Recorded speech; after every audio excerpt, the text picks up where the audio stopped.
Guys, तो स्वागत है आप सभी का KNP एनालिसिस में। तो आज हम डिस्कस करने वाले हैं द हिंदू न्यूज़पेपर का पूरा एनालाइज करने वाले हैं। तो चलते हैं पहली न्यूज़ की तरफ। तो सबसे पहली न्यूज़ है Mulayam joins campaign seeks vote for Akhilesh. बिल्कुल इंपॉर्टेंट नहीं है। अगली न्यूज़ है arrest warrant issued against Jammu and Kashmir journalist. अभी इंपॉर्टेंट नहीं है, ठीक है। इसके बाद अगर हम नेक्स्ट न्यूज़ पे चलें तो नेक्स्ट न्यूज़ है SC lift stay on Haryana Kota for private jobs. बिल्कुल इंपॉर्टेंट न्यूज़ है। अगर मैं इसमें आपसे बात करूँ कि हरियाणा, पहले बात कर लेता हूं कि हरियाणा कोटा जो था प्राइवेट जॉब्स के लिए, वो क्या था, बिल क्या था, उसे हम डिस्कस कर लेते हैं। तो सबसे पहले मैं बता दूं, इसमें जो पहला बिल था कि भाई every employer shall employ 75% of local candidate, यानी कि लोकल कैंडिडेट में अगर मान लो उसके यहाँ 100 एम्प्लॉय काम करते तो उसमें से 75 जो होंगे वो लोकल कैंडिडेट होंगे, ठीक है। लोकल जो जॉब सेलर हैं वो होंगे। अगर इसकी बात करूँ तो जो उनकी मंथली पेमेंट होनी चाहिए वो लेस देन 30,000 मंथली पेमेंट होनी चाहिए। अगर इसके आगे की मैं बात करूं तो लोकल कैंडिडेट जो है वो किसी भी डिस्ट्रिक्ट से हो सकते हैं, किसी भी डिस्ट्रिक्ट से हो सकते हैं, लेकिन जो उनकी मैक्सिमम लिमिट रहेगी एक डिस्ट्रिक्ट की, वो रहेगी अप टू 10%।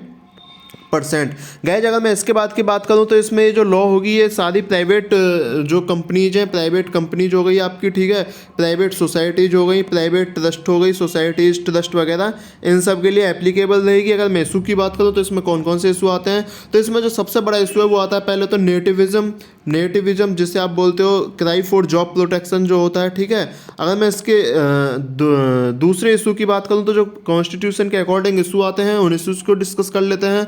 सबसे पहला जो इशू आता है वो आता है आर्टिकल नंबर 14 का इशू। आपको पता है आर्टिकल नंबर 14 कहता है provides for equality before law irrespective place of birth. Article number 14 बोलता है।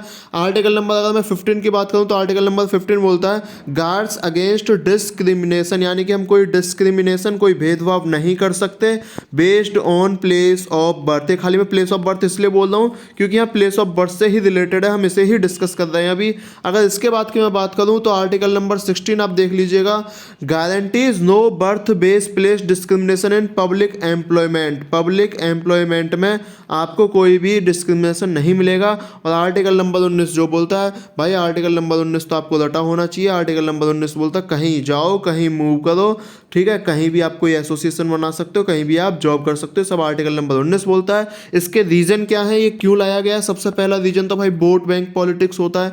सबसे पहला रीजन वोट बैंक पॉलिटिक्स, लेकिन हमको लिखना नहीं है, मैं आपको बता दूं जो मेन रीजन है वो होता है इकोनॉमिक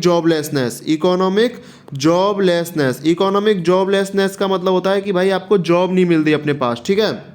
और इसका जो लास्ट इशू है वो ये है कि इनकम इंक्रीज होगी वहाँ पे, और वहीं के लोगों का टैलेंट इंक्रीज होगा। अब इशू में आपको बता देता हूँ जो प्राइवेट कंपनीज के इशू हैं उनके इशू डिस्कस कर लेते हैं हम यहाँ पे। उनका पहला इशू है कि भाई यहाँ की पब्लिक को मान लो ये काम नहीं आता, ठीक है, हमारे पास टैलेंटेड पब्लिक नहीं है, ठीक है, टैलेंटेड पब्लिक नहीं है। दूसरा ये बोलते हैं कि टेक्नोलॉजी कम हो जाएगी, वही टैलेंटेड में आ जाएगा टेक्नोलॉजी भी, ठीक है।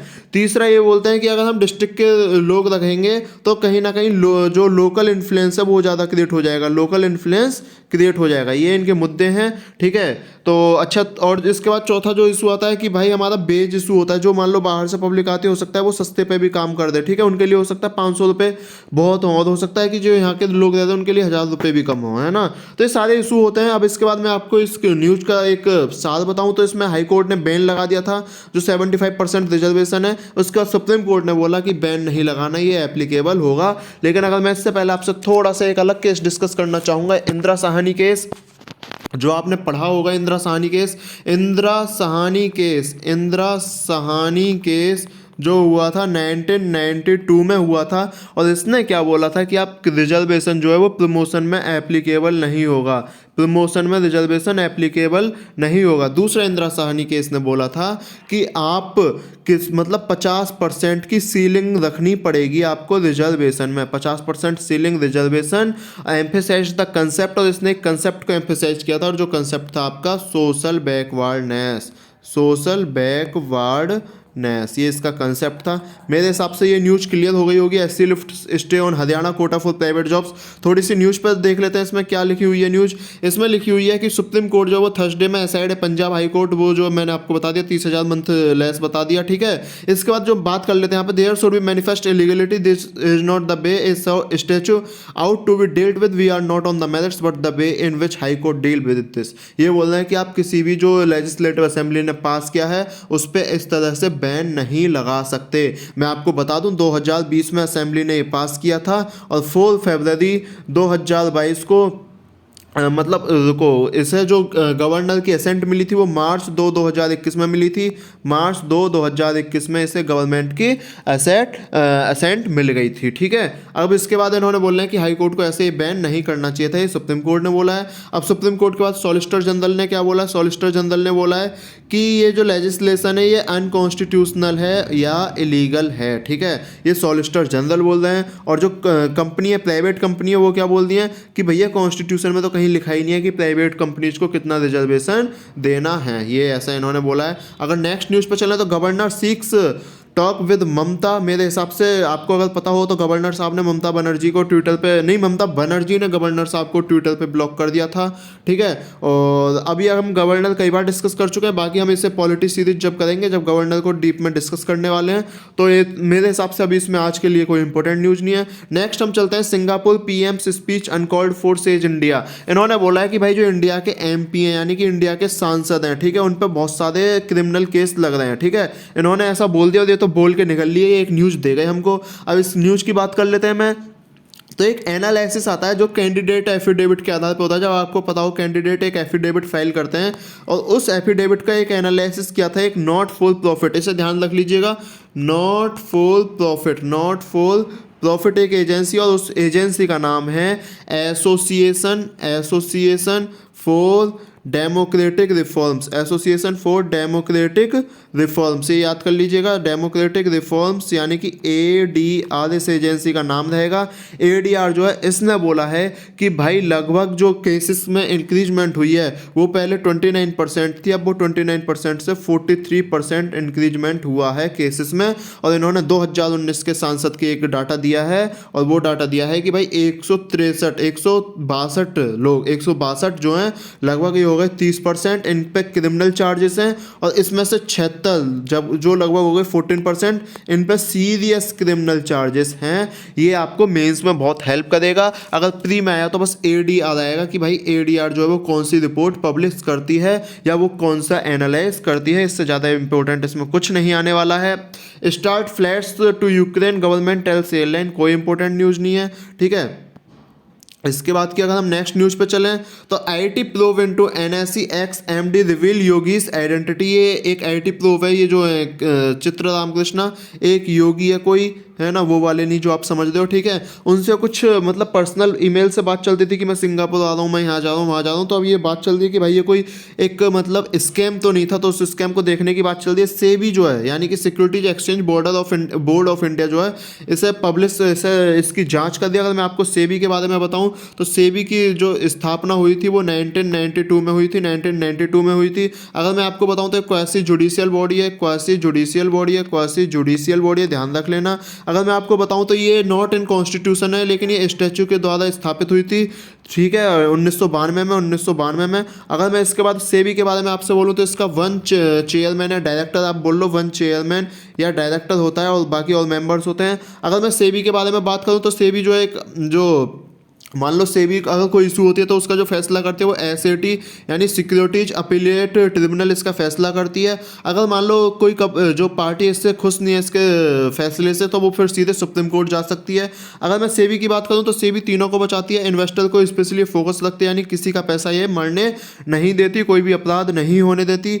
और कुछ अगर मैं सेबी में डिस्कस करना चाहूँ, मुझे अभी इतना याद आ रहा है, बाकी अगर आपको कुछ लगे, सेबी की फुल फॉर्म मैं आपको बता देता हूँ, securities and exchange board of India SEBI की फुल फॉर्म होती है, ठीक है। और मेरे हिसाब से सेबी में इससे ज़्यादा आपको कुछ मिलने वाला अभी नहीं है, ठीक है।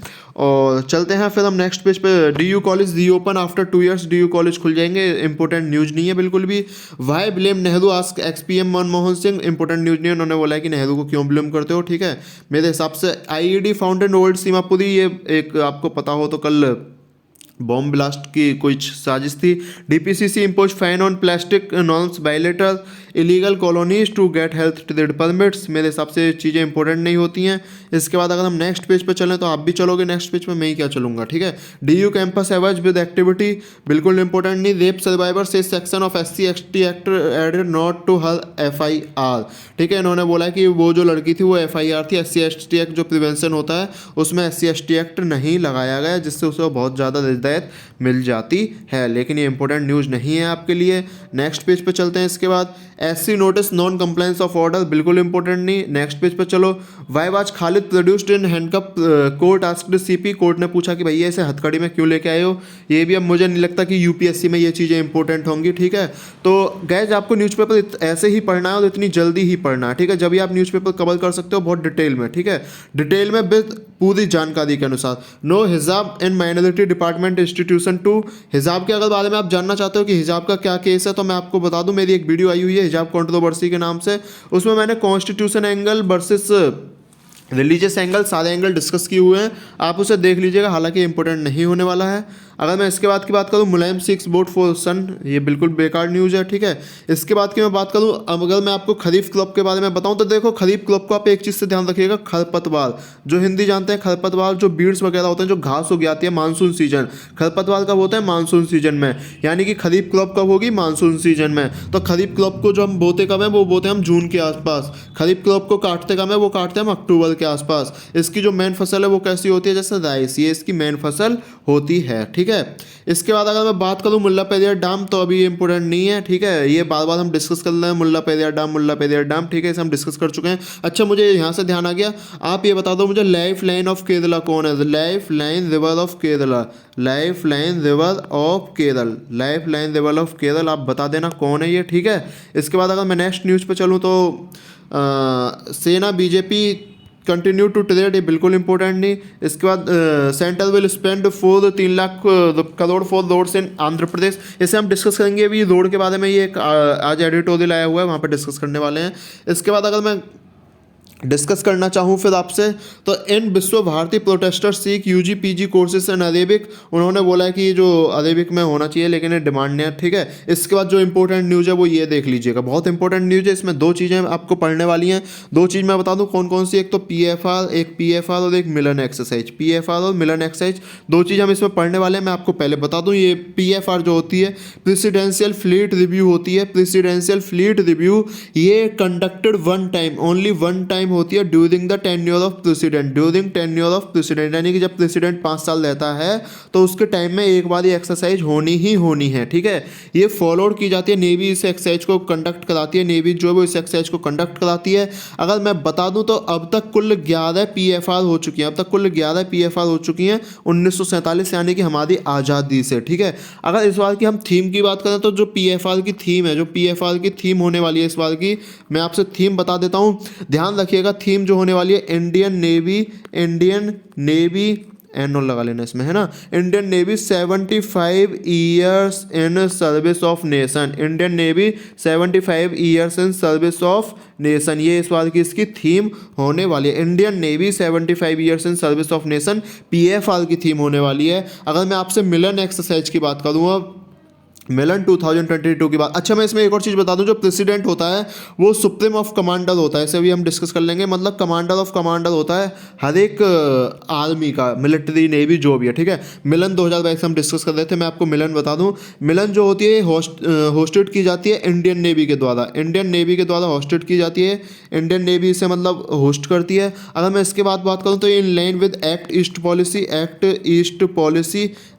पॉलिसी प्लस सागर, इन दोनों को ये फोकस करती है, act east policy plus Sagar. अगर इसके बाद की हम थीम की बात करें इसकी, तो जो इस बार की थीम रही है इसको याद कर लीजिएगा, भूलोगे, बहुत थोड़ी सी कठिन थीम है। कैमेडेरी, है ना, जो थीम है इसकी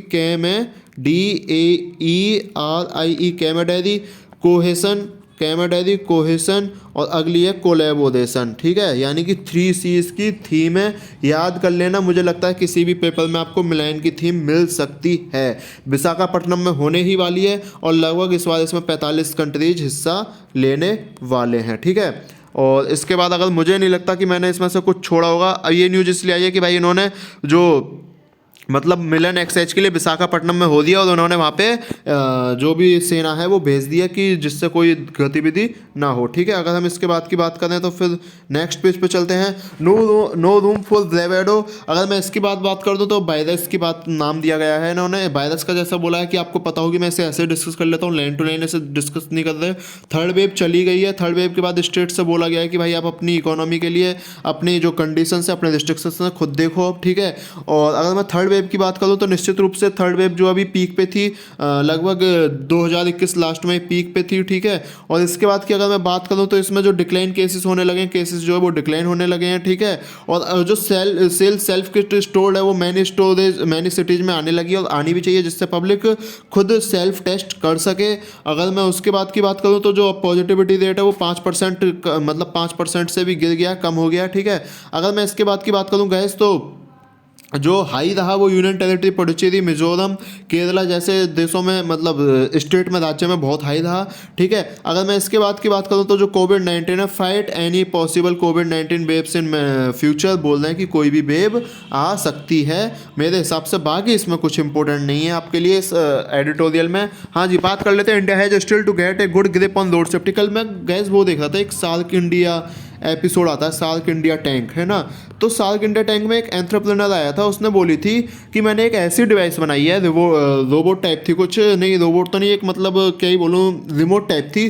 तो जैसे मान लो यहाँ ब्रेकर आया, ये सड़क है, ये आपकी सड़क जा रही है, ठीक है, ये आपकी सड़क जा रही है, यहाँ पे ब्रेकर आया तो वो रेड रेड दिखा देगा यहाँ पे, यानी कि आप उस डिवाइस को अपनी कार में लगा के चलोगे तो आपको पता पड़ जाएगी कि आगे कुछ गड्ढा या कुछ ऐसी चीज़ है जिस पर कुछ होने वाला है। तो उसने ऐसी चीज़ बोली थी। तो सेम इस आर्टिकल में, इस एडिटोरियल में सेम यही भावनाएं उत्पन्न की गई हैं, यानी कि यही थोड़ा सा लिखा गया है कि भाई हमारे जो एक्सीडेंट होते हैं वो हमें कंट्रोल करने हैं। एक्सीडेंट जो रोड एक्सीडेंट है वो कंट्रोल करने हैं, ठीक है। इसके बाद हम बात कर लें, अगर आर के बिज जी को आर्टिकल को पूरा देखें तो नितिन गडकरी जी ने बोला था कि 2025 तक हम 50% एक्सीडेंट कम कर देंगे और 2030 में 0 डेथ कर देंगे ड्यू टू रोड एक्सीडेंट, ठीक है। इसके बाद कि उन्होंने बोला था कि हमने जो मिनिस्ट्री ऑफ रोड ट्रांसपोर्ट है उसने स्वीडन की कॉन्फ्रेंस में पार्टिसिपेशन भी किया था, जो 3rd हाई लेवल थी, ठीक है। अगर मैं इसके बाद की बात करूँ तो जो इन्होंने लिखा है वो लिखा है कि भाई हमें फोकस रहना चाहिए, ऑप्टिमिस्टिक रहना चाहिए फिक्सिंग टारगेट की वजह से। अगर नंबर्स की बात कर लें तो नंबर्स इन्होंने दिए हुए हैं। नंबर्स की अगर मैं बात करूँ आपसे तो जो रोड एक्सीडेंट है फैटेलिटी कम हुई है 50%, यानी कि लोगों की मौत जो है वो कम हुई है 50%, ठीक है। हालांकि बहुत सारे स्टेप्स भी लिए गए हैं इसके लिए। अगर मैं इसके बाद नेक्स्ट बात करूं तो इन्होंने क्या बोला है, जो ट्रांसपोर्ट हाईवेज जो है, ministry of transport and highways, उसने बोला है कि जो हमारी डेथ है वो रोड एक्सीडेंट में 142 से 151 बढ़ी है। हालांकि ये भी बोल सकते हैं कि जी हमने हर एक डाटा रिकॉर्ड किया है इसलिए डेथ बढ़ रही है, जो इनका इशू है। इसके बाद अगर मैं नेशनल क्राइम रिकॉर्ड ब्यूरो की बात करूं तो एक रिपोर्ट पब्लिश करती है accidental death and suicide in India 2020, जो दिखाती है कि 1,33,201 डेथ हुई हैं, जो कि कम हैं, ठीक है। कम क्यों हुई है? क्योंकि निश्चित रूप से पिछले साल लॉकडाउन रहा था, पब्लिक बाहर कम निकली तो एक्सीडेंट कम हुए, ठीक है। अगर मैं इसके बाद की बात कर लूँ तो 100 एक्सीडेंट में जो 26.9 पहले रेट 2001 में था, अब वही रेट बढ़ के 37.54 हो गया 2020 में, ठीक है। अगर मैं इसके बाद की बात करूँ, ये नंबर्स हैं ना, आप देख लीजिए। कोर्ट इंटरवेंशन की बात करूं तो कोर्ट ने भी बोला था कि भाई ये जो एक्सीडेंट है ना आप कम करो, और उन्होंने एक ऑर्डर पास किया था कमेटी ऑन रोड सेफ्टी बनाने के लिए, कमेटी बनाने के लिए, और जो चेयरमैनशिप थी अंडर जस्टिस KS राधाकृष्णन, ठीक है। ओके, तो अगली बात हम करते हैं। तो इसके बाद फिर निश्चित रूप से बहुत सारे डायरेक्टिव इशू होते रहते हैं और हमें जो ब्लैक स्पॉट वगैरह जैसी चीज़ें, adoption of traffic calming measure, conducting road safety audit, acquisition of road safety equipment, establishment of trauma care, ये आपको मेंस पेपर में हेल्प कर सकती है। अगर आप मेंस लिखने जा रहे हैं कि हमको क्या क्या लिखना है, अगर रोड का क्वेश्चन आए आपको कैसे लिखना है कि भाई हमें ब्लैक स्पॉट को हम टारगेट कर लें, आइडेंटिफाई कर लें, adaption of traffic claiming measures देख लें हम, है ना, conducting road safety free audits कर लें, acquisition of road safety equipments कर लें, ठीक है। ये सारी चीज़ें, ठीक है, और ये सारी चीज़ें आप मेंस में लिख सकते हो, है ना। हम जो कैरिकुलम है स्कूल्स में उसमें रोड सेफ्टी डालें, ठीक है। हम जगह जगह पर सिंबल्स, ये तो यहाँ नहीं लिखा, हम जगह जगह पर साइन लगवा दें रोड सेफ्टी के लिए, ठीक है। टेक्नोलॉजी डेवलपमेंट कर लें हम रोड सेफ्टी के लिए, ठीक है। हम रोड सेफ्टी के लिए ट्रैफिक पुलिस इसमें बताया भी, उसे हम डिस्कस कर रहे हैं। अब ये बात कर रहे हैं ग्राउंड रियलिटी क्या है। अगर आपको पता हो तो 2019 में बहुत सारे इवेंट हुए थे जिसमें फाइन बढ़ा दिया गया था बहुत ज़्यादा। हालांकि इस पर दिक्कत ये हुई कि भाई जो आम आदमी वो इतना फाइन नहीं दे सकता, तो आम आदमी रूल को वायलेट ही क्यों कर रहा है अगर फाइन नहीं दे सकता तो, है ना। लेकिन कभी कभी हो जाता है, कभी कभी जल्दी होती है, तो वो चीज़ें बहुत सारी मैटर करती है, ठीक है। तो इसके बाद फिर ये हुआ था कि अब इसमें बात कर लेते हैं कि फर्स्ट कॉज ये हो गया कि यानी कि आप जो चार्जेस है वो तो बढ़ा दोगे, लेकिन पब्लिक को समझाओगे कैसे। देखो पब्लिक एक मान लो एक आम आदमी 500 रुपये तो आपको दे सकता है, लेकिन भाई डेथ अगर उसकी हो गई तो आप भी तो उसे ऐसी सर्विस दो जिससे उसकी डेथ ना हो, ठीक है। तो ये चीज़ ध्यान रखने वाली बात है। अगर सेकंड की बात करें तो एनफोर्समेंट पावर जो है, यानी कि जो इससे डील कर दिया, वॉल्यूम ऑफ ट्रैफिक पुलिस जो है वो भी हमारे पास कम है, और हिट एंड रन केस बहुत ज़्यादा होते हैं। हिट एंड रन केस का मतलब है एक्सीडेंट करो और निकलो, ठीक है। अगर मैं इसके बाद की बात करूँ आपसे, तो ब्यूरो ऑफ पुलिस जो है उसने बोला है कि हमारे पास ट्रैफिक पुलिस के जो मैन है वो भी हमें बहुत सारे डिस्ट्रिक्ट्स में चाहिए, वो भी हमारे पास बहुत कम है गाइस। इसके बाद हम नेक्स्ट डिस्कस कर लेते हैं, इसका थर्ड इशू डिस्कस कर लेते हैं। थर्ड में ये इन्होंने बोला है कि they are inadequate funds for rectification of black.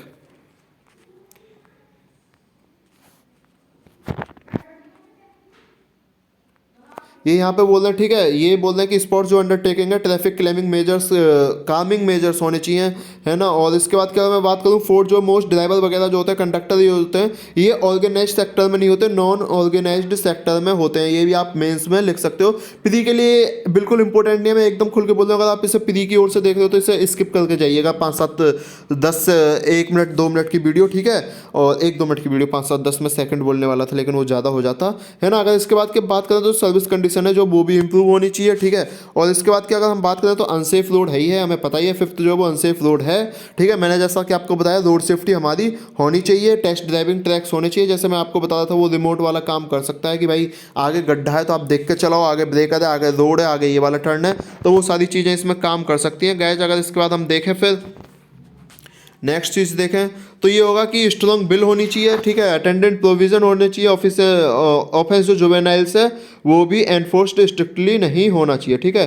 तो ये सारी चीज़ें हैं गाइस। 1 मिनट रुको यार, आप थोड़ा सा, हाँ जी। तो ये बोल रहे हैं कि हमारे पास बेटर डाटा कलेक्शन होना चाहिए, तो ये सारी चीज़ें हमारे पास होनी चाहिए। अगर हमारे पास डाटा सही होगा, यानी कि पुलिसिंग सिस्टम सही होगा हमारा, और हॉस्पिटल सिस्टम सही होगा, तो ये सारी चीज़ें हम कवर कर सकते हैं। तो ये आपके लिए मेंस के लिए इंपॉर्टेंट था, जिसमें आपको कुछ लिखना होता है। मेरे हिसाब से आपके प्रीलिम्स के लिए बिल्कुल इंपॉर्टेंट नहीं था। नेक्स्ट पे हम चलते हैं, प्लेनेटरी एडजस्टमेंट। इसमें इन्होंने बोला है कि इंडिया को जो है अपनी ट्रांजिशन टू एनर्जी सोर्सेज जो है वो डोंट अपसेट करनी चाहिए, यानी कि नेचुरल बैलेंस उनका होना चाहिए, ठीक है। अगर हम इसके बाद की बात कर लें तो इसे देख लीजिएगा। मैं इसमें आपको कुछ चीज़ें बताना चाहूँगा अलग से। इसमें हालांकि कुछ इंपॉर्टेंट नहीं दिया गया, अगर आप पढ़ोगे तो ही बोलोगे कि आप बकवास दे दिया ये भाई, है ना। तो अगर मैं इसकी बात करूँ आपसे तो ये जो बात कर रहे हैं कि हमारा जो कार्बन रेट है, यानी कि जो टेस्ट पॉजिटिविटी रेट है फर्स्ट टाइम 7 डेज, ये वही दिया हुआ है इन्होंने मिजोरम, और क्या आ गया ये, सॉरी उल्टा नीचे चल रहा है, ठीक है। प्लेनेटरी एडजस्टमेंट की बात करते हैं तो बोलते हैं कि प्लेनेट जो उसे प्रोटेक्शन चाहिए, ठीक है। जब भी अर्थ अपने को री इन्फोर्समेंट करती है, अपने को रिकवर करती है, तो निश्चित रूप से बहुत सारी दिक्कतें होती हैं। ऐसा ये बोल रहे हैं कि हमने फॉसिल फ्यूल यूज करने शुरू कर दिया, हमने एग्रीकल्चर की यूज़ शुरू करना, देखो ये था mains absence of agriculture, dominance of wheat वगैरह हमने यूज़ शुरू कर दिया, राइस ऑफ फूड क्रॉप शुरू कर दिया, ठीक है। तो ये सारी चीज़ें हैं जो इन्होंने दी हैं। अगर मैं इसमें बताऊँ आपको, जो मैं बताना चाह रहा हूँ वो ये है कि जो आपके पेपर के लिए इंपॉर्टेंट है कि मैं आपको बताऊँ इसमें प्लेनेटरी एडजस्टमेंट, अगर आपको ध्यान हो तो प्लेनेटरी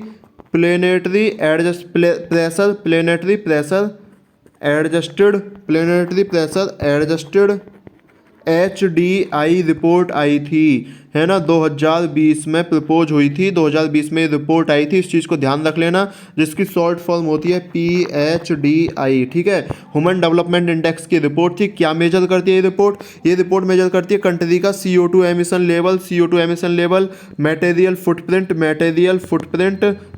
फुटप्रिंट, और ये मेजर करती है पर कैपिटा बेसिस के आधार पर ये मेजर करती है, ठीक है। इसके बाद अगर मैं बात करूं तो इंडिया ने हालांकि इससे फ़ायदा उठाया था। तो इंडिया की जो रैंक है वो 8+ हुई थी, 8 पॉजिटिव हुई थी, है ना। इंडिया की रैंक जो है पहले 131 थी, उसके बाद 123 हो गई थी।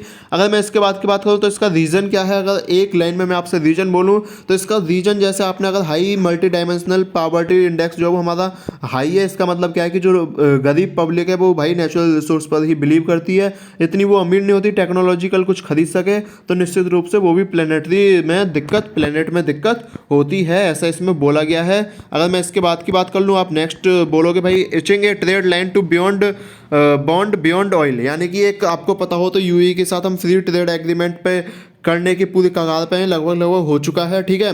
अगर इसकी बात करूँ तो न्यू जर्नी है फ्री ट्रेड एग्रीमेंट हुई है यूएई से, ठीक है। अगर मैं इसके बात करूँ तो इंडिया जो है वो अब इस पर फोकस कर दिया। पहले क्या होता था, इंडिया जो है एस जयशंकर ने ऐसा बोला है कि इंडिया खाली पहले एक एफटीए में बस हिस्सा बन जाती थी, हाँ हम भी एफटीए में हैं, लेकिन उसे नुकसान होता था, लेकिन अब इंडिया को नुकसान नहीं होने वाला है।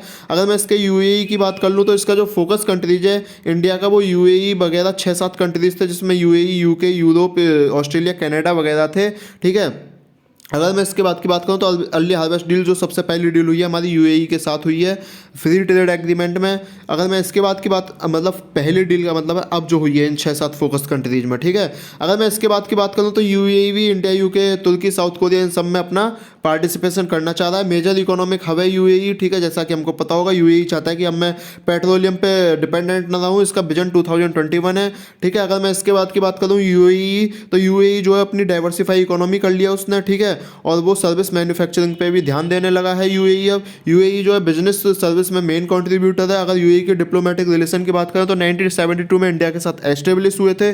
अगर मैं यूएई की बात करूँ तो मोदी जी और उस उधर के जो खलीफा हैं यानी कि क्राउन प्रिंस हैं, वो भी अबू धाबी के शेख मोहम्मद बिन जैद अल नहयान, वो भी जनवरी 2017 में एज ए चीफ गेस्ट आए थे रिपब्लिक डे पे। अगर मैं यूएई की इससे आगे बात कर दूँ आपसे तो यूएई का जो इकोनॉमिक पार्टनरशिप है, कॉम्प्रिहेंसिव इकोनॉमिक पार्टनरशिप यूएई से लॉन्च हुई है, वो सितंबर 2021 में लॉन्च हुई है। अगर मैं इसके ट्रेड इन्वेस्टमेंट की बात कर लूँ तो यूएई और जो इंडिया का टोटल मर्चेंडाइज ट्रेड है वो लगभग $52.76 है, और हमारा टारगेट $100 बिलियन है, ठीक है। और अगर मैं इसके बाद की बात करूँ तो इंडिया जो है भाई देखो history reach $400 billion merchandise export है इंडिया का, ठीक है। ये ट्रेड एग्रीमेंट है। अगर इसके बाद की अगर मैं बात करूँ तो यूएई में हमारा एक्सपोर्ट बहुत अच्छे से जाएगा, क्योंकि ऑटोमोबाइल सेक्टर वगैरह, इलेक्ट्रॉनिक सेक्टर वगैरह का हमारा उसमें सपोर्ट जाता रहेगा, ठीक है। अगर मैं इसके बाद की बात करूँ तो ट्रेड एग्रीमेंट जो है वो हमारा भी इनेबलर होगा टू वे इन्वेस्टमेंट फ्लोज के लिए।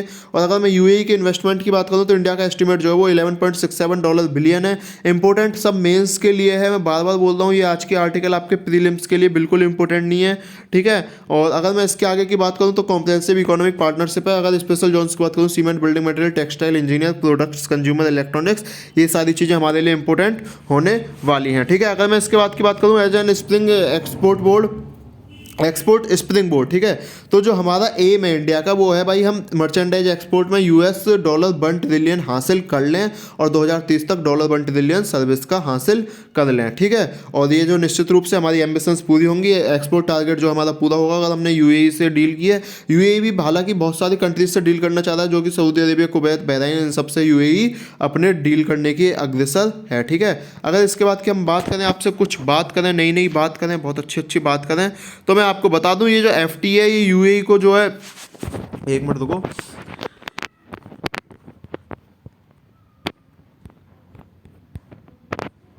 ये यूएई टैरिफ स्ट्रक्चर जो है वो जीसीसी से बाउंड है, ठीक है। टैरिफ रेट हमारा 5% होगा। अच्छा, अब मैं आपको थोड़ा सा एफटीए बता दूं। एफटीए जो क्या होता है, एफटीए होता है पैक्ट बिटवीन टू कंट्रीज और मोर नेशंस, टू कंट्रीज और मोर, है ना, जिसमें बैरियर्स जो होते हैं इंपोर्ट और एक्सपोर्ट के बैरियर्स जो होते हैं, इंपोर्ट या एक्सपोर्ट के, उनको हम रिड्यूस करते हैं। इंपोर्ट या एक्सपोर्ट के जो बैरियर होते हैं उनको हम रिड्यूस करते हैं, ठीक है।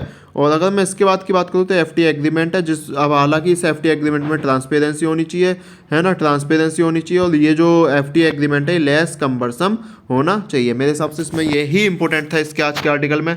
नेक्स्ट पेज पे हम चलने वाले हैं। अच्छा, ऐसे आता है नेक्स्ट पेज, हाँ जी, ये थोड़ा सा इंपॉर्टेंट है, इसे लाइन टू लाइन डिस्कस करेंगे। Is the post cold war security order changing, निश्चित रूप से मेंस के लिए ही इंपॉर्टेंट है। आप ये मत सोचिएगा, यूक्रेन रसिया कॉन्फ्लिक्ट हम बार बार पढ़ चुके हैं, है ना। रसिया को अगर आपने पता हो तो रसिया ने यूक्रेन के पास लगभग 1,30,000 डेप्लॉयमेंट भेज दिए थे, ठीक है, यानी कि सेना भेज दी थी, इतने सैनिक भेज दिए थे। अब उसके बाद उसने वापस बुलाने की प्रोसेस शुरू कर दिया। तो इसमें बात यही है कि रसिया के प्रेसिडेंट जो है उनकी स्ट्रेटेजी क्या है ना। तो रसिया के प्रेसिडेंट की स्ट्रेटेजी इन्होंने बताई है कि क्या ये सिक्योरिटी एक्विलिब्रियम है, तो इन्होंने बोला सिक्योरिटी एक्विलिब्रियम ये हो सकता है ना हो, ठीक है। और अगर इसके बाद जो अक्टूबर 2021 में ये जो सेना गई थी वो गई थी, है ना, लेकिन अब जो मतलब पुतिन क्या करना चाहता है, जो इसमें बात हुई है पुतिन क्या करना चाहते हैं, बिडेन क्या करना चाहते हैं, तो पुतिन ने बोला है कि देखो ये स्टेबल रिलेशनशिप विद यूरोप चाहते हैं, ठीक है। और इसके बाद इन्होंने बोला है कि जो पुतिन है वो भी नाराज है कि अफगानिस्तान से यूएस जो वो भी ऐसे भगाया, है ना। दूसरा एडवर्सरी एक यूएस की चाइना है, ठीक है, वो भी एक इनका इशू बना हुआ है। और जो पुतिन है वो बोल रहे हैं कि yes, if you want a predictable and stable relationship with Russia, Russia security need to be taken, यानी कि रसिया की जो सिक्योरिटी थी, जो नेटो ड्रामा कर रहा है, अब रसिया की सिक्योरिटी का कंसर्न होने लगा है, ये रसिया ने पा लिया है, ठीक है। इसके बाद इनसे क्वेश्चन पूछा गया कि आपको मतलब रसिया ने क्या पाया क्या नहीं पाया, तो रसिया ने क्या पाया मैं आपको बताता हूँ। रसिया मतलब ये बता रहे हैं कि रसिया ने ये पाया है कि अब सिग्निफिकेंट जो विक्ट्री है रसिया ने वो हासिल कर लिया, और सिग्निफिकेंट विक्ट्री उनकी ये है कि अब जो बेस्ट है वो willing to address and discuss this appears to be big victory, यानी अब जो बेस्ट है वो उनसे बात करना चाहता है, उनके इशू को सॉल्व करना चाहता है, ये ही रसिया की सबसे बड़ी विक्ट्री है, ठीक है। अब इसके बाद की बात करें तो रसिया जो है वो इन्वेड यूक्रेन क्यों करना चाहता है। देखो रसिया इन्वेड यूक्रेन करना चाहे ना करना चाहे, लेकिन उसका जो मेन मकसद ये है कि भाई अगर यूक्रेन हाफ भी इन्वेड हो गया ना तो वहाँ पे जो इनसिक्योरिटी है वो बढ़ जाएगी। अगर मैं इसके बाद की बात करूँ तो इसमें एक और चीज़ इंक्लूड की गई है कि जो नेटो है, नेटो के बारे में बात की गई है कि नेटो 28 यूरोपियन नेशन है, ध्यान रख लीजिएगा, 2 उसमें नॉन यूरोपियन नेशन है, यूएस और कनाडा, ठीक है। अब यूरोप जो है वो रसिया से नेक्स्ट अगला ही है। अगर मैं बात करूं तो इसके मेंबर कौन कौन है, नेटो के जो नेटो के मेंबर हैं वो बल्गेरिया है, वल्गेरिया, ठीक है, ये सारे इसके मेंबर हैं, बल्गेरिया, लिथुवेनिया, है ना, लिथुनिया, ठीक है, ये सारे इसके मेंबर हैं नेटो के, और ये सारे रसिया बॉर्डर कंट्रीज हैं, ठीक है। तो मैप यार मैं आज डाउनलोड करना भूल गया हूँ, आप मैप देख लीजिएगा, है ना, पता पड़ जाएगी आपको, ठीक है। तो ये सारे मेंबर कंट्रीज हैं। अब बात ये है कि यूक्रेन और जॉर्जिया भी चाहते हैं कि नेटो में हम मेंबर बने, लेकिन रसिया नहीं चाहता कि आप यूक्रेन जॉर्जिया जो है वो मेंबर बने। क्यों? क्योंकि अगर ये मेंबर बन गए तो वो समझता है कि यूएस का यहाँ तक कब्जा हो जाएगा। अगर यूएस का कब्जा हो गया तो गैस जो रसिया का एक ब्लैक सी पे एक एकाधिकार है वो भी निश्चित रूप से ख़त्म होने वाला है, ठीक है। अगर मैं इसके बाद की बात करूं तो फिर इसमें कुछ अभी इतना बचा नहीं है, ठीक है। Russia have been talking about their concern since 1990s। अब क्यों हुआ ये ऐसा, तो अगर मैं बात करूं तो जो पुतिन है उन्होंने देखा कि अपॉर्चुनिटी मूवमेंट है ना, काम कर लो, ऐसे में काम बन भी जाएगा। यूएस जो है वो इतना पावरफुल भी नहीं रहा है इस हिसाब से, और जो विड्रॉल ऑफ अफगानिस्तान है वो सिम्टम रहा था कि स्टेबल रिलेशनशिप अब होनी ही चाहिए पूरे वर्ल्ड में, इंडो पैसिफिक भी होनी चाहिए, ठीक है। और मुझे नहीं लग रहा बाकी इसमें कुछ फिर बचा है, फिर इसने पुरानी हिस्ट्री डिस्कस की है, ठीक है। और अगर मैं बात करूँ तो back to China question, how deep is China Russia partnership, इसे हम डिस्कस कर लेते हैं। हमारे इंडिया के पर्पज से बहुत इंपॉर्टेंट है। तो इंडिया के पर्पज से मैं बता दूं तो बहुत सारे फैक्टर हैं जिसमें चाइना रसिया की पार्टनरशिप बहुत इंपॉर्टेंट रही है, ठीक है। अगर मैं इंडिया के ही इसे पर्पज से आपको बताऊं तो ये यूएस ऑफिशियल जो है वो निश्चित रूप से यूएस जो है वो उसका एडवर्सरी रहा है, यानी कि उसका दुश्मन रहा है, ठीक है। अगर रसिया जो है वो नहीं चाहता कि भाई यूएस इनके मामले में एक दखल अंदाज करे, है ना, लेकिन अगर मैं रसिया की बात करूं तो रसिया ने रिलेशनशिप जो 1990s में तोड़ी थी वो निश्चित रूप से उसका एक क्या बोलूँ दुख, या उससे बोल दीजिए एक इफेक्ट अभी तक है, ठीक है। और ये इंडिया के लिए निश्चित रूप से मैटर रहेगा, कंसर्न मैटर रहेगा। अगर जो रसिया है वो पार्टनरशिप करता है चाइना के साथ तो ये इंडिया के लिए कंसर्न का विषय हो सकता है, ठीक है। और बाकी इसमें कुछ बचा नहीं है। नेटो जो है यूक्रेन नेटो ज्वाइन ना करे ऐसा ये चाहते हैं, मेरे हिसाब से आर्टिकल हमने डिस्कस कर लिया है, ठीक है। इसके बाद की अगर हम बात करें तो इसमें क्या बचा है, द इल्यूसिव स्टार्स, बिल्कुल इंपॉर्टेंट नहीं है इल्यूसिव स्टार्स, हम नेक्स्ट पेज पे चलना चाहेंगे फिर, है ना, नेक्स्ट पेज पे चलना चाहेंगे। Jaishankar leaves for Germany France, focus remains Russia में आपको बता देता हूँ जयशंकर क्यों गए हैं। तो जयशंकर जो गए हैं वो गए हैं गैस मुनिच सिक्योरिटी कॉन्फ्रेंस के लिए। इस कॉन्फ्रेंस को हम थोड़ा सा डिस्कस करते हैं, मुनिच सिक्योरिटी कॉन्फ्रेंस। अगर मैं इस कॉन्फ्रेंस को आपसे के साथ थोड़ा सा डिस्कस करना चाहूँ तो ये जो कॉन्फ्रेंस है ये एनुअल कॉन्फ्रेंस है इंटरनेशनल सिक्योरिटी पॉलिसी पे, एनुअल कॉन्फ्रेंस है इंटरनेशनल सिक्योरिटी पॉलिसी पे, ठीक है। इंटरनेशनल सिक्योरिटी पॉलिसी के लिए एनुअल कॉन्फ्रेंस है, एनुअल कॉन्फ्रेंस। अगर मैं इसके बाद की बात करूँ तो इसने सबसे पहले 1963 में, यानी कि 1963 में जर्मनी के ही मुनिच में हिस्सा शुरू हुई थी। अगर मैं बात करूँ तो इंडिपेंडेंट वेन्यू है, इंडिपेंडेंट ये वेन्यू है जहाँ पे जो पॉलिसी मेकर हैं, जहाँ पे जो पॉलिसी मेकर हैं गैज वो फ्री ऑफ, मतलब एक फ्री दिमाग से सोच सकें, ठीक है, ओपन सोच सकें और कंस्ट्रक्टिव डिसीजन वो ले सकें, कंस्ट्रक्टिव डिसीजन वो ले सकें, ठीक है। और जो मुनिच कॉन्फ्रेंस, ये मुनिच सिक्योरिटी कॉन्फ्रेंस है, ये एक रिपोर्ट पब्लिश करती है जिसका नाम है मुनिच सिक्योरिटी रिपोर्ट, मुनिच सिक्योरिटी रिपोर्ट, ये एक रिपोर्ट पब्लिश करती है। मेरे हिसाब से यहाँ तक कोई दिक्कत नहीं होगी। जयशंकर को हम इतना ही डिस्कस कर चुके हैं, ठीक है। और अगर SCC to take up tribunal, अगर आपने कल मेरा हिंदू एनालिसिस देखा है तो उसे देख लीजिएगा।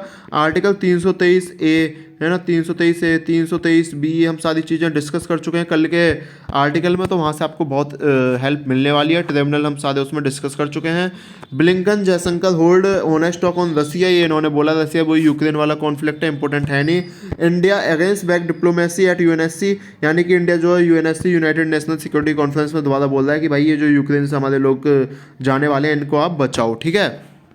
इसके बाद अगर मैं बात करूं तो मुझे नहीं लग रहा कि इस पेज पे कुछ बचा है। भाई देखो ये असेंबली वाला चैप्टर, चुनाव वाला पेज तो मैं ऐसे ही छोड़ता हूं, ठीक है, मुझे बिल्कुल नहीं पढ़ने में मज़ा आता। Emails between Chitra and Yogi coded puzzle, मैंने आपको बता दिया, इसमें कुछ अभी खास है नहीं। जिस दिन सुप्रीम कोर्ट या कुछ एक न्यूज आएगी उसे हम देख लेंगे। Conviction date in human trafficking case, human trafficking हम पढ़ेंगे आर्टिकल नंबर 23 में, आर्टिकल नंबर 23-24 में सारी चीज़ें आती हैं, उसे हम डिस्कस कर लेंगे। India UAE to sign trade pact today, आज साइन हो जाएगा फ्री ट्रेड एग्रीमेंट जो है, निश्चित रूप से बहुत अच्छी बात है। इंडिया की फर्स्ट वाटर टैक्सी देख लीजिए, नवी मुंबई में चल गई है, ठीक है। और अगर मैं इसके बाद की बात करूँ तो फिर अभी कुछ बचा नहीं है। रसिया डिमांड सिक्योरिटी गारंटीज, रसिया बोल रहा है कि भाई हमें सिक्योरिटी गारंटी दे दो कि जो नेटो है बेस्ट है वो हमारे पास नहीं आएगा, हम पे कब्जा नहीं करेगा। ये ऐसी सिक्योरिटी गारंटी मांग रहे हैं, लेकिन अगर सिक्योरिटी गारंटी नहीं मिल जाती तो रसिया जो यूक्रेन को भी खाली कर देगा। जो ये देखो फ्रांस जो वो माली से ट्रूप बाहर निकाल रहा है, लेकिन हमारे लिए बिल्कुल इंपॉर्टेंट नहीं है, इंडिया पर्पसेस में ऐसा कुछ नहीं है जो हम इसे पढ़ें, ठीक है। Blinken urge Russia to declare no intention, Blinken ने बोला है, यानी कि जो US के फॉरेन मिनिस्टर है उसने बोला कि रसिया अपनी पूरी इंटेंशन डिक्लेयर कर दे कि हम यूक्रेन को इन्वेड नहीं करने जा रहे हैं, और रसिया ने बोल दिया कि आप भी पूरी इंटेंशन डिक्लेयर कर दो कि हम जो नेटो मेंबरशिप है उसे इंक्रीज नहीं करने जा रहे हैं। दोनों की आपस में यही बात अटकी पड़ी है।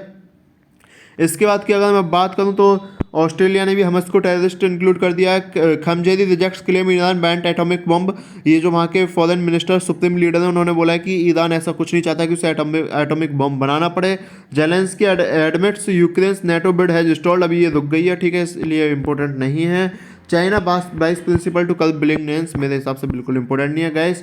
China ask India to ensure fair, आपको पता हो तो चाइना के ऐप बैन्स हो गए, तो वो बोल रहे हैं कि हमें फेयर ट्रीटमेंट दो। लेकिन अगर मैं आपको फेयर ट्रीटमेंट की बता दूं तो चाइना और इंडिया का जो ट्रेड है वो हमारा इंडिया के पर्पज से ट्रेड डेफिसिट है हमारा, ठीक है, ट्रेड डेफिसिट है हमारा, ठीक है। अगर मान लो $50 का ट्रेड हुआ है तो हमने $43 का तो इंपोर्ट किया है, एक्सपोर्ट तो $7 मिलियन का ही हुआ है, ठीक है, मिलियन में बात कर रहे थे मैं शादी। इसके बाद अगर मुझे नहीं लगता कि कुछ इसमें बचा है मेरे हिसाब से, है ना। तो गाइज अब देख लीजिएगा, अगर आपने KNP एनालिसिस को सब्सक्राइब नहीं किया है तो KNP एनालिसिस को सब्सक्राइब कर दीजिएगा। इस वीडियो को गाइज प्लीज़ शेयर कर दीजिएगा। निश्चित रूप से हम देखो इसमें बकवासबाजी नहीं करने आते, एक होती है बकवासबाजी करना, एक होती है सीरियस न्यूज़ पढ़ना, ठीक है। सीरियस न्यूज़ पढ़ते हैं जो मेंस पर्पस से, उसे हम थोड़ी सी स्किप करके चलते हैं, क्योंकि हमारा जो फर्स्ट टारगेट है वो हमारा फर्स्ट टारगेट है 5 जून 2022, 5 जून 2022। अगर आपको प्री में नॉलेज हो गई ना तो मैं आपको बता सकता हूँ आप मेंस में आंसर लिख सकते हो, लेकिन अगर प्री क्रॉस नहीं होगा तो मेंस कहाँ से लिखोगे भाई, बस टेस्ट सीरीज में ही लिख सकते हो, है ना, इसके अलावा कहीं नहीं लिख पाओगे, ठीक है। तो गाइस हम जो हिंदू न्यूज़पेपर करते हैं वो भी प्री फोकस करते हैं, पूरा हमारा प्रीलिम्स फोकस है, 5 जून का फोकस है, 5 जून 2022 का हमारा फोकस है। तो इन सारी चीज़ को आप इंट्रोड्यूस कीजिएगा, इस वीडियो को लाइक कीजिएगा, शेयर कीजिएगा, चैनल को सब्सक्राइब जरूर कीजिएगा। अगर आप सब्सक्राइब करोगे तो यार मैं भी बहुत ज़्यादा मेहनत करूँगा, ठीक है, मैं भी चीज़ें भूलूंगा नहीं, जैसे आज मैप लाना भूल गया तो मैं भी कोशिश करूँगा ऐसी चीज़ों को ना भूलूँ। तो आप इस चैनल को सब्सक्राइब, लाइक, शेयर करते रहिएगा। बहुत बहुत धन्यवाद, मिलते हैं नेक्स्ट वीडियो।